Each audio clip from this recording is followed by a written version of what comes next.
انسان ابھی تک سب سے زیادہ دور اسپیس میں چاند تک جا چکا ہے، جو کہ زمین سے 3,84,400 کلومیٹر کے فاصلے پر ہے، جسے کچھ لوگ ابھی بھی نہیں مانتے کہ انسان چاند پر گیا ہوگا، کیونکہ جولائی 1959 میں نیل آرمسٹرانگ کے جانے کے اب 55 سال بعد بھی دوبارہ چاند پر نہیں جا سکے، جبکہ سائنس نے بہت ترقی کر لی ہے۔ مارس زمین سے 6 کروڑ کلومیٹر سے بھی زیادہ فاصلے پر ہے، تو مارس پہ جانا ابھی صرف سائنس فکشن جیسا لگتا ہے، لیکن اگر یہ کہا جائے کہ وہاں جانا ناممکن ہے تو غلط ہوگا، کیونکہ جس طرح سائنس آگے بڑھ رہی ہے یہ بہت جلد پاسبل ہوگا۔ پچھلے کچھ سالوں سے الیسا کارسن نامی ایک امریکن لڑکی مارس پہ جانے کے لیے بہت مشہور ہے۔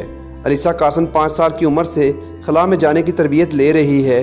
19 سال کی عمر تک وہ ایکواناٹ، اسکائی ڈائیور، پائلٹ، عالمی اسپیکر اور ایڈوانس اسپیس اکیڈمی سے گریجویشن کرنے والی سب سے کم عمر شخص بن گئی ہے۔ مارس پہ 2026 میں جانے والے کریو میں بھی الیسا کارسن کی شمولیت یقینی سمجھی جاتی ہے۔ اسپیس ایکس، جو کہ ایلن مسک کی کمپنی ہے، وہ 2050 تک مارس پہ 1 ملین یعنی 10 لاکھ لوگ بسانے کا مشن بنا رہے ہیں، جس کے لیے 2026 میں سب سے پہلے کچھ لوگوں کا کریو بھیجا جائے گا جو وہاں کے ایٹماسفیئر کا جائزہ لے گا۔ اس سے بھی پہلے کچھ روبوٹس کی مدد سے وہاں شیلٹر بنایا جائے گا، جس میں انسانوں کے لیے پریشرائز کیبن رکھی جا سکے جس میں وہ رہ سکیں، کیونکہ مارس کا ٹمپریچر کافی کم ہونے کی وجہ سے وہاں کا ایٹماسفیئر پریشر بھی بہت کم ہے۔ مارس پہ پہنچنے کے بعد انسانوں کی سب سے پہلی کوشش وہاں پلانٹس اگانا ہوگی۔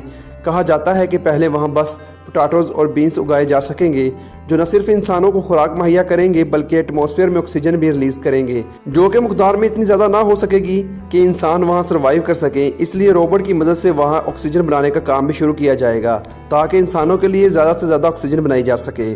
مارس کا ٹمپریچر بڑھانے کے لیے مختلف قسم کے آئیڈیاز دیے گئے ہیں، جس میں یہ ہے کہ مارس پر فیکٹریز لگائی جائیں جن کا کام بس دھواں بنانا ہو تاکہ وہاں کا ٹمپریچر بھی انکریز کیا جا سکے۔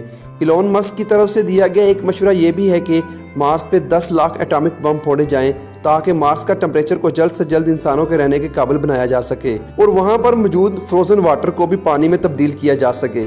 مارس پہ جانے والے پہلے انسانوں کا کام ہوگا کہ مارس میں ایسی کالونی جس میں 10 لاکھ لوگ رہ سکیں، اس کے لیے سیوٹیبل جگہ اور حالات بنائے جائیں۔ ایسے میں یہ سوال اٹھتے ہیں کہ کیا انسان ہمیشہ مارس پہ پریشرائز کیبن میں ہی رہے گا یا پھر ہمیشہ آکسیجن کی ٹینک سے ہی حاصل کرے گا؟ کیا کبھی انسانوں کے لیے یہ ممکن ہوگا کہ وہ جیسے زمین پہ رہتے ہیں ویسے ہی مارس پہ رہ سکیں اور جس طرح چاہیں زمین پہ آ جا سکیں؟ ان سوالوں کے جواب میں سائنسدانوں کا کہنا ہے کہ 100-200 سال تک وہ مارس کو زمین جیسا بنا لیں گے۔ ہماری زمین جہاں ہم رہتے ہیں وہاں کا ٹمپریچر ہر سال 0.016 سیلسیس تک بڑھ رہا ہے۔ شاید تب تک یہ زمین انسانوں کے رہنے کے قابل نہ رہے۔ جتنے پیسے انسان مارس پہ انسانوں کی کالونی بنانے میں خرچ کر رہے ہیں، اس پیسوں کا کچھ حصہ اس دنیا کو بچانے کے لیے بھی خرچ کرنا چاہیے۔